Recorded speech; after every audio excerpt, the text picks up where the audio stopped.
ಒಂದು ವಿಶೇಷ ಪತ್ರಿಕಾ ದಿನಾಚರಣೆ. ಈ ಪತ್ರಿಕಾ ದಿನಾಚರಣೆಯಲ್ಲಿ ಮುಳಬಾಗಿಲು ತಾಲೂಕಿನ ಕರ್ನಾಟಕ ಸಂಪಾದಕ ಮತ್ತು ವರದಿಗಾರರ ಸಂಘದ ಒಂದು ಕಚೇರಿಯಲ್ಲಿ ಇವತ್ತು ನಮಗೆ ನಮ್ಮನ್ನು ಸ್ವಾಗತ ಕೋರಲು, ಅದೇ ರೀತಿ ನಮ್ಮ ಗುರುತಿನ ಚೀಟಿಯನ್ನು ವಿತರಿಸಲು ನ್ಯಾಯಾಂಗ ಇಲಾಖೆಯ ಸರ್ಕಾರಿ ಅಭಿಯೋಜಿತ ಸಹಾಯಕ ಅಭಿಯೋಜಿತರಾದಂತಹ ನಮ್ಮ ಕೆ ನಾಗರಾಜ್ ಅವರು ಆಗಮಿಸಿದ್ದಾರೆ ನಮ್ಮ ಕಚೇರಿಗೆ. ಅವರಿಗೆ ಉತ್ಪೂರ್ವಕವಾಗಿ ನಮ್ಮೆಲ್ಲರ ಪರವಾಗಿ, ನಮ್ಮ ಪತ್ರಿಕಾ ಎಲ್ಲ ಸದಸ್ಯರ ಪರವಾಗಿ ಅವರಿಗೆ ಸ್ವಾಗತವನ್ನು ಕೋರ್ತಾ ಇದ್ದೀವಿ. ಸೊ ಈಗ ಈ ಸಮಸ್ಯೆಗಳಿರ್ಬೋದು, ಮತ್ತೆ ಇಲ್ಲಿನ ಶಾಸಕರ ಸಮಸ್ಯೆಗಳಿರ್ಬೋದು, ಎಲ್ಲ ಇಲಾಖೆ ಪರವಾಗಿ ನಾವು ಒಂದು ಪತ್ರಿಕೆನೂ ಇದೆ, ಈ ಸೋಷಿಯಲ್ ಮೀಡಿಯಾನೂ ಇದೆ, ಎರಡೂ ನಾವು ಮಿಕ್ಸ್ ಮಾಡಿ ನಾವು ಇದು ಮಾಡ್ತಾ ಇದ್ದೀವಿ. ಅದೇ ರೀತಿ ಇವತ್ತು ನಮ್ಮ ಕಚೇರಿಗೆ ನೀವು ಆಗಮಿಸುವಂಥ ನಮಗೆಲ್ಲರಿಗೂ ಒಂದು ಶುಭ ಗಳಿಗೆ ಅಂತ ಹೇಳ್ಬೋದು. ಇವತ್ತಿನ ಬಂದು ನಮ್ಮ DVJ ಅವರಿಗೆ ಪುಷ್ಪಾರ್ಚನೆ ಮಾಡ್ತಾ, ಪತ್ರಿಕಾ ಪಿತಾಮಹ, ನಮ್ಮೂರಿನ ಪತ್ರಿಕಾ ಪಿತಾಮಹರು ಅಂತ ನಾವು ನಮ್ಮ DV ಗುಂಡಪ್ಪವನ್ನ ಆದರ್ಶವಾಗಿ ತಗೊಂಡು ಇವತ್ತಿನ ಇಲ್ಲಿನ ಸಂಘಟನೆಗಳು ಸೇವಾ ಕಾರ್ಯಕ್ರಮವನ್ನು ಹೊಂದಿದ್ದೀರಾ. ನಮಗೆ ಸ್ವಾಗತ ಕೋರುತ್ತಾ ಈ ಪತ್ರಿಕಾ ದಿನಾಚರಣೆಗೆ ಒಂದು ದೃಶ್ಯ ಮಾಧ್ಯಮ ಈ ದಿನ ನಮ್ಮ ಪತ್ರಿಕಾ ಮಾಧ್ಯಮದ ದಿನವನ್ನಾಗಿ ಆಚರಿಸುವ ಸಲುವಾಗಿ ಈ ದಿನ ಇಲ್ಲಿ ಮುಳಬಾಗಿಲಿನ ಪತ್ರಿಕಾ ಸಂಪಾದಕರ ಮತ್ತು ವರದಿಗಾರರ ಸಂಘ ಈ ಒಂದು ಕಚೇರಿಯಲ್ಲಿ ಈ ದಿನ ಒಂದು ನೂತನವಾಗಿ ಈ ಒಂದು ಪ್ರಾರಂಭೋತ್ಸವಕ್ಕೆ ಕರೆಸಿದೆ ಅಂತ ನಮ್ಮೆಲ್ಲರಿಗೂ ಮೊದಲಿಗೆ ನಾನು ಧನ್ಯವಾದಗಳು ತಿಳಿಸ್ತಾ ಇದ್ದೀನಿ.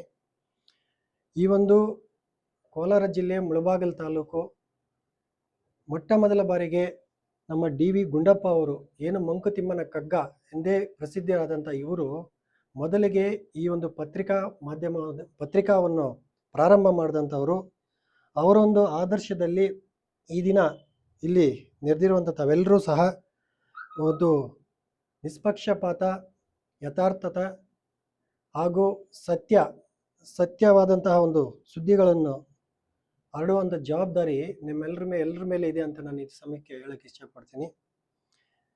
ಸ್ನೇಹಿತರೆ, ಈಗಿನ ಆಧುನಿಕ ಕಾಲದಲ್ಲಿ ಇತ್ತೀಚೆಗೆ ಏನು ಮೊಬೈಲು, ವಾಟ್ಸಪ್ಪು ಹಾಗೂ ಪ್ರಮುಖ ಎಲೆಕ್ಟ್ರಾನಿಕ್ ಮೀಡಿಯಾ ಏನು ನಮಗೆ ಅಭಿವೃದ್ಧಿ ಆಯಿತು, ಅಂದಿನಿಂದ ಈ ಪತ್ರಿಕಾ ಮಾಧ್ಯಮ ಏನಿದೆ, ಸೋಷಿಯಲ್ ಮೀಡಿಯಾ ಅಂತ ಏನು ಕರಿತೀವಿ, ಅದರ ಮೇಲೂ ಸಹ ಹೆಚ್ಚಿನ ಜವಾಬ್ದಾರಿ ಸಹ ಇದೆ ಅಂತ ನಾನು ಹೇಳೋಕ್ಕೆ ಇಷ್ಟಪಡ್ತೀನಿ. ಯಾಕಪ್ಪ ಅಂದರೆ ಅನೇಕ ಅಪರಾಧಿಕ ಘಟನೆಗಳು ನಾವು ದೃಶ್ಯ ಮಾಧ್ಯಮದ ಮುಖಾಂತರವೇ ನಾನು ಕಂಡಿದ್ದು ಕೇಳಿದ್ದು ಇದೆ. ಯಾಕಪ್ಪ ಅಂದರೆ ನಾವು ಅನೇಕ ಒಂದು ಪ್ರಕರಣಗಳಲ್ಲಿ ಸಹ ಕೆಲವೊಂದು ದೃಶ್ಯ ಮಾಧ್ಯಮದವರು ಏನು ಸೆರೆ ಹಿಡಿದಿದ್ರೋ ಈ ಅಪರಾಧಿಕ ಕೃತ್ಯಗಳು, ಸಮಾಜ ವಿರೋಧಿ ಕೃತ್ಯಗಳು, ಅವುಗಳ ಆಧಾರದ ಮೇಲೆ ಎಷ್ಟೋ ಸಲ ನಾವು ಪ್ರಕರಣಗಳನ್ನು ನಡೆಸಿದ್ದು ಇದೆ. ಹಾಗಾಗಿ ಈ ಒಂದು ಪತ್ರಿಕಾ ಮಾಧ್ಯಮದ ಈ ದಿನ ಏನಪ್ಪ ಅಂದರೆ, ಸಂವಿಧಾನದ ಅಡಿಯಲ್ಲಿ ವಾಕ್ ಮತ್ತು ಅಭಿವ್ಯಕ್ತಿ ಸ್ವಾತಂತ್ರ್ಯ ಅಂತ ಅನುಚ್ಛೇದ 19ರ ಅಡಿಯಲ್ಲಿ ನಮ್ಮ ಸಂವಿಧಾನ ಕೊಡಲ್ಪಟ್ಟಿದೆ. ಆ ಒಂದು ಸಂವಿಧಾನದ ಅನುಚ್ಛೇದ 19ರ ಅಡಿಯಲ್ಲಿ ಕೊಡಮಾಡಲ್ಪಟ್ಟಂತಹ ಈ ಒಂದು ಪತ್ರಿಕಾ ಮಾಧ್ಯಮದ ಅಧಿಕಾರ ಬಹಳ ವಿಸ್ತಾರವಾಗಿದೆ ಅಂತ ನಾನು ಹೇಳಕ್ಕೆ ಇಷ್ಟಪಡ್ತೀನಿ. ಯಾಕಂದರೆ ಯಾವುದೋ ಒಂದು ಕೆಲವು ಕಡೆ ಏನಪ್ಪ ಅಂತ ಅಂದರೆ, ವಾಕ್ ಮತ್ತು ಅಭಿವ್ಯಕ್ತಿ ಸ್ವಾತಂತ್ರ್ಯ ಏನಿದೆ, ಆ ವಾಕ್ ಮತ್ತು ಅಭಿವ್ಯಕ್ತಿ ಸ್ವಾತಂತ್ರ್ಯ ಅಂದರೆ ಕೆಲವು ಮಿತಿಗಳಿಗೆ ಒಳಪಡುತ್ತೆ. ಅದೇ ರೀತಿ ದೃಶ್ಯ ಮಾಧ್ಯಮದಲ್ಲಿ ಸಹ ಏನು ಈಗ ಪತ್ರಿಕಾ ಮಾಧ್ಯಮದಲ್ಲಿ ಸಹ ಪತ್ರಿಕಾ ರಂಗ ಏನಿದೆಯಪ್ಪ ಅಂದರೆ ಇದು ಭಾಳ ದೊಡ್ಡದಾದಂಥ ಹೊಣೆಗಾರಿಕೆ ಇದ್ರ ಮೇಲೆ ಇದೆ. ಯಾವ ಥರ ಕೆಲಸ ಮಾಡಬೇಕಪ್ಪ ಅಂದರೆ, ಒಂದು ಮನೆಗೆ ಒಂದು ಸಮೃದ್ಧವಾದ ಒಂದು ಮನೆ ಇರುತ್ತೆ, ಮನೆ ಸಮೃದ್ಧವಾದಂತಹ ಮನೆ, ಅದು ಅಲ್ಲಿ ಕ್ಷೇಮವಾಗಿದೆ ಮನೆ. ಆ ಮನೆಗೆ ಒಂದು ಕಾಂಪೌಂಡ್ ಒಳಗಡೆ ಒಂದು ನಾಯಿ ಇಟ್ಟಿರ್ತಾರೆ, ಕಾವಲು ನಾಯಿ. ಅದು ಏನಪ್ಪ ಅಂದರೆ ತನ್ನ ಪ್ರಾಣನ್ನು ಪಣಕ್ಕಿಟ್ಟು ಆ ಮನೆಯನ್ನು ಕಾವಲು ಕಾಯುತ್ತೆ. ಆ ರೀತಿ ಈ ದೇಶವನ್ನು ಏನು ಕಾಯುವಂಥ ಒಂದು ಕಾವಲು ನಾಯಿ ಅಂತ ಏನು ಹೇಳ್ತೀವಿ, ಆ ರೀತಿ ಕಾಯುವಂಥ ಜವಾಬ್ದಾರಿ ಈ ಪತ್ರಿಕಾ ಮಾಧ್ಯಮದ ಮೇಲೆ ಇದೆ ಅಂತ ಹೇಳಿ ನಾನು ನಿಮ್ಗೆ ಹೇಳಕ್ಕೆ ಇಚ್ಛೆಪಡ್ತೀನಿ ಸ್ನೇಹಿತರೆ.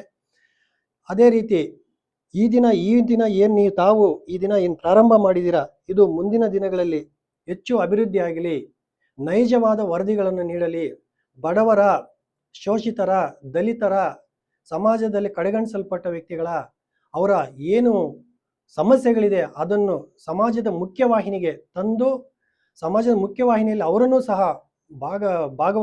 ಒಂದು ಭಾಗವನ್ನಾಗಿ ಮಾಡುವಂಥ ಗುರುತರ ಜವಾಬ್ದಾರಿಯೂ ಸಹ ತಮ್ಮ ಮೇಲೆ ಇದೆ ಅಂತ ಹೇಳಕ್ಕೆ ಇಷ್ಟಪಡ್ತೀನಿ. ಅದೇ ರೀತಿ ಇದೇ ಸಮಯದಲ್ಲಿ ಮತ್ತೊಂದು ವಿಚಾರ ನಾನು ಹೇಳಕ್ಕೆ ಇಷ್ಟಪಡ್ತೀನಿ. ಏನು ಕ್ರಿಮಿನಲ್ ಕಾನೂನುಗಳು ತಿದ್ದುಪಡಿಯಾದಂಥ ಮೇಲೆ ಸೋಷಿಯಲ್ ಮೀಡಿಯಾದಲ್ಲಿ ಯಾವ ರೀತಿ ಗುರುತರ ಜವಾಬ್ದಾರಿ ಇದೆ ಅದೇ ರೀತಿ ನಿಮಗೆ ಕರ್ತವ್ಯನೂ ಇದೆ. ಯಾಕಪ್ಪ ಅಂತ ಹೇಳಿದ್ರೆ ಈ ಹಿಂದೆ ಇದ್ದ ಕಾನೂನುಗಳನ್ನು ತಿದ್ದುಪಡಿ ಮಾಡಿ ಭಾರತೀಯ ಇಂಡಿಯನ್ ಪೀನಲ್ ಕೋಡ್ ಏನಿತ್ತೋ ಅದನ್ನು ನಿರಸಿತಗೊಳಿಸಿ ಭಾರತೀಯ ನ್ಯಾಯ ಸಂಹಿತ 2023 ಜಾರಿಗೆ ತಂದಿದ್ದು ತಮಗೆಲ್ಲರಿಗೂ ಗೊತ್ತಿರೋ ವಿಚಾರ ಅಂತ ನಾನು ಹೇಳಕ್ಕೆ ಇಷ್ಟಪಡ್ತೀನಿ. ಅದರ ಅಡಿಯಲ್ಲಿ ಫೇಕ್ ನ್ಯೂಸ್ ಅಂದರೆ ನೈಜವಲ್ಲದ್ದು ತಿರ್ಚಲ್ಪಟ್ಟಿದ್ದು ಅಂತ ಒಂದು ನೈಜವಲ್ಲದ ಅಂತ ಒಂದು ಯಾವುದೇ ಒಂದು ನ್ಯೂಸು ಅಥವಾ ಮಾಹಿತಿಯನ್ನು ನೀವು ಸೋಷಿಯಲ್ ಮೀಡಿಯಾದಲ್ಲಿ ಹಂಚ್ಕೊಂಡ್ರೆ ಎಲ್ರಿಗೂ, ಇದು ಕೇವಲ ಪತ್ರಿಕಾ ಮಾಧ್ಯಮದವ್ರಿಗಲ್ಲ, ಎಲ್ಲ ಸಾರ್ವಜನಿಕದವರೆಗೂ ದೃಶ್ಯ ಮಾಧ್ಯಮವರೆಗೂ ಸಹ ನಾನು ಇದು ಹೇಳಕ್ಕೆ ಇಷ್ಟಪಡ್ತೀನಿ. ಸುಳ್ಳು ಅಥವಾ ಅದಂತೂ ಯಾವುದೋ ಒಂದು ಸತ್ಯಕ್ಕೆ ದೂರವಾದಂಥ ಯಾವುದೇ ವಿಡಿಯೋ ಇರ್ಬೋದು, ಒಂದು ಫೋಟೋ ಇರ್ಬೋದು, ಒಂದು ಎಡಿಟೆಡ್ ಫೋಟೋ, ಒಂದು ಚಾರ್ಟು ಅಥವಾ ಒಂದು ಬೇರೆಯವ್ರಿಗೆ ತೇಜೋವಧೆ ಮಾಡುವಂಥ ಒಂದು ಯಾವುದೊಂದು ಎಡಿಟ್ ಮಾಡಿರೋವಂಥ ಒಂದು ಯಾವುದೇ ಇಂಥ ಒಂದು ಇವುಗಳನ್ನು ನೀವು ಸೋಷಿಯಲ್ ಮೀಡಿಯಾದಲ್ಲಿ ಪ್ರಸಾರ ಮಾಡಿದ್ರೆ ಅದು ಭಾರತೀಯ ನ್ಯಾಯ ಸಂಹಿತ ಅಡಿಯಲ್ಲಿ ಶಿಕ್ಷಾರ್ಹ ಅಪರಾಧ ಆಗುತ್ತದೆ ಮತ್ತು ನಿಮ್ಮನ್ನು ಅದನ್ನು ನಾವು ಅಭಿಯೋಜನೆಗೆ ಒಳಪಡಿಸ್ತಾರೆ ಅಂತ ಹೇಳೋಕ್ಕೆ ನಾನು ಇಷ್ಟಪಡ್ತೀನಿ.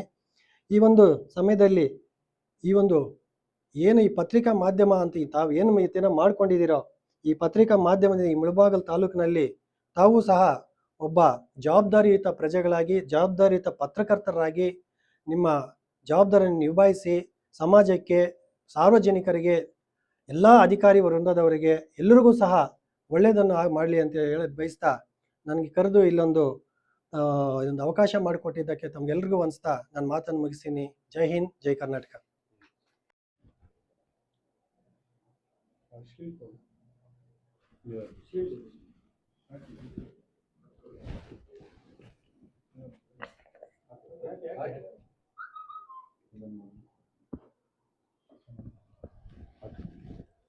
ಬಂದ್ರು ಹಂಗೆ ಸೇರ್ಕೊಂಡು ಸರ್, ಇತಿಹಾಸ ದರ್ಶನ ತಮ್ಮ ಮಾಹಿತಿಗೆ ಜೊತೆಗೆ ಪರಿಸರ ಉಳಿಕೆ ಆಗಲಿ,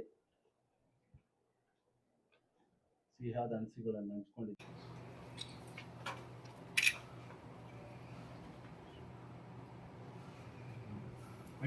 ಅಲ್ಲ ನೀವು ಮಾಡಿ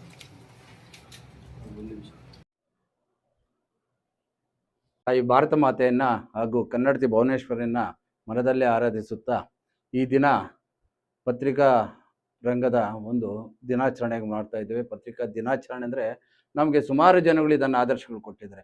ಕನ್ನಡ ಸಾಹಿತ್ಯ ಈ ಮಟ್ಟದಲ್ಲಿ ಬೆಳಿಬೇಕಂದ್ರೆ ಮೊಟ್ಟ ಮೊದಲಿಗೆ ಕನ್ನಡ ಪರ ಸಂಘಟನೆಗಳ ವತಿಯಿಂದ ಮುಳುಬಾಗಿಲನ್ನ ದೃಶ್ಯ ಮಾಧ್ಯಮದ ವರದಿಗಾರರಿಗೂ ಹಾಗೂ ಮುದ್ರಣ ಮಾಧ್ಯಮದ ವರದಿಗಾರರಿಗೆ ಪತ್ರಿಕಾ ದಿನಾಚರಣೆಗೆ ಶುಭಾಶಯಗಳನ್ನು ಬಯಸುತ್ತಾ, ಈ ದಿನ ಕನ್ನಡ ಸಾಹಿತ್ಯ ಈ ಮಟ್ಟದಲ್ಲಿ ಬೆಳೆದಿದೆ ಅಂದ್ರೆ ಅದಕ್ಕೆಲ್ಲ ಕಾರಣ ಈ ಪತ್ರಕರ್ತರು.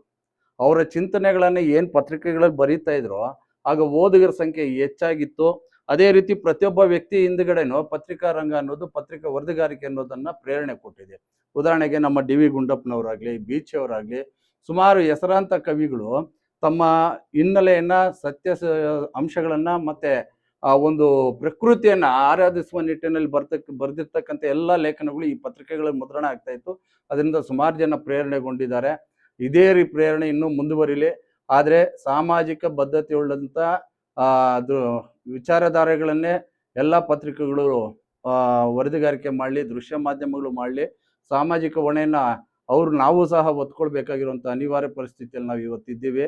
ಆದರೆ ನಮ್ಮಿಂದ ಯಾವುದೇ ಜನಾಂಗಕ್ಕಾಗಲಿ ವ್ಯಕ್ತಿಗಾಗಲಿ ತೊಂದರೆ ಆಗದೀರ ನಾವು ಪತ್ರಿಕಾ ವರದಿಗಳನ್ನು ಮಾಡಬೇಕಾಗತ್ತೆ. ಈ ಸಂದರ್ಭದಲ್ಲಿ ಇಲ್ಲಿ ಮಾತಾಡಲಿಕ್ಕೆ ನನಗೆ ಅವಕಾಶ ಮಾಡಿಕೊಟ್ಟೆ ನಿಮಗೆಲ್ಲ ವಂದನೆಗಳು.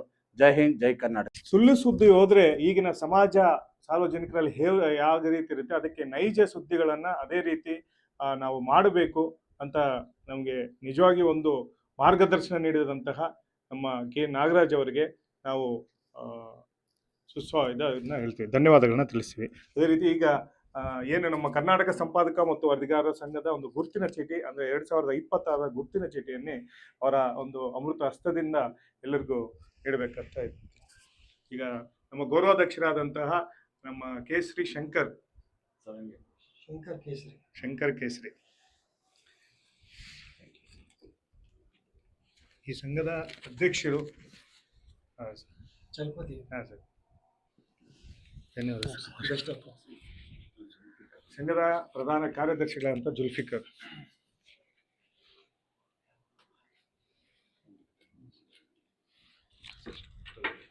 ಆದಿಲ್ ಪಾಷಾ,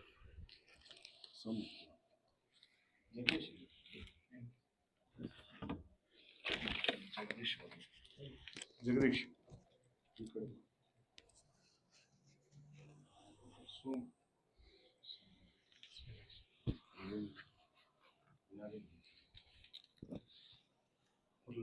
ಕ್ರಾಂತಿದಾಸ್,